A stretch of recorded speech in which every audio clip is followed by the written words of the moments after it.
Welcome back in Chamaria law classes. पिछली बार हमने part 2 में जनरल एक्सेप्शंस के बारे में पढ़ा था। आज हम पार्ट 3 अर्थात चैप्टर 3 पढ़ेंगे, जो कि पीनल से रिलेटेड है, दंडों के विषय में। ये सेक्शन 53 से सेक्शन 75 तक है। इसमें दंड से संबंधित प्रावधान दिए गए हैं, अर्थात एक ऑफेंडर, एक अपराधी को किस प्रकार का दंड दिया जाएगा। तो जैसा वो अपराध करेगा उसके अकॉर्डिंग ही उसको दंड दिया जाएगा।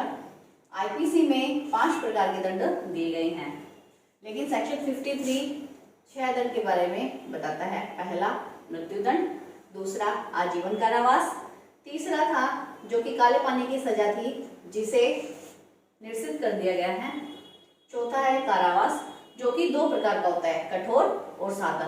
कठोर यानी कि श्रम के साथ और सादा यानी कि बिना श्रम के।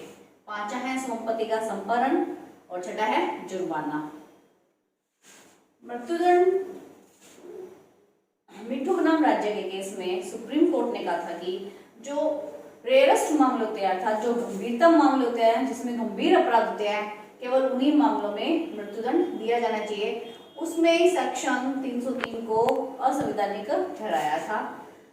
आईपीसी में सेक्शन 396, 364A, 195A, 303, 121, 132, 194, 302, 305 और 307 ये वो धाराएं हैं जिनमें मृत्युदंड की सजा का प्रावधान दिया गया है। आजीवन कारावास गोपाल विनायक गोडसे बनाम राज्य।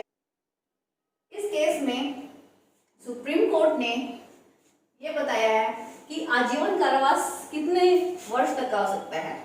तो आजीवन कारावास का मतलब है कि अपराधी की पूरी जिंदगी तक वो कारावास में रहेगा, लेकिन हर व्यक्ति की आयु अनिश्चित होती है, तो इसलिए आजीवन कारावास की कोई भी अवधि निश्चित नहीं की गई है। इसका मतलब है कि वो अपराधी जब तक जिएगा तब तक वो कारावास की सजा भोगेगा। कारावास 2 प्रकार का होता है, कठोर और सादा। कठोर कारावास यानी कि सश्रम कारावास।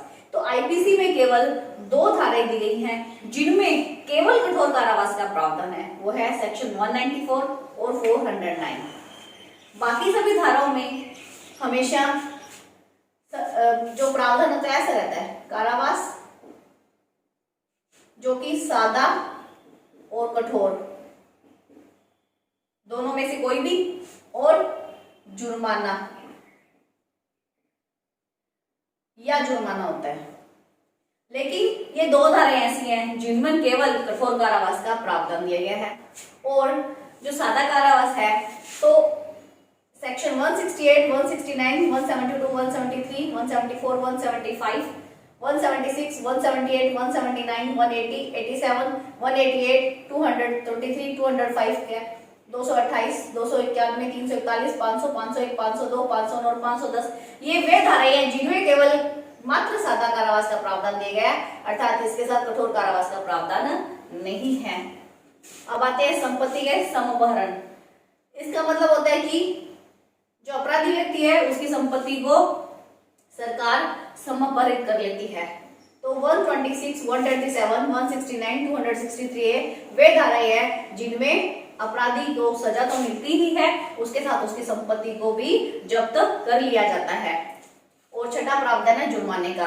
तो कुछ धाराएं ऐसी हैं जिनमें केवल जुर्माना की सजा देकर अपराधी को छोड़ दिया जाता है। सेक्शन 53 कैप निर्वासन के प्रति निर्देश।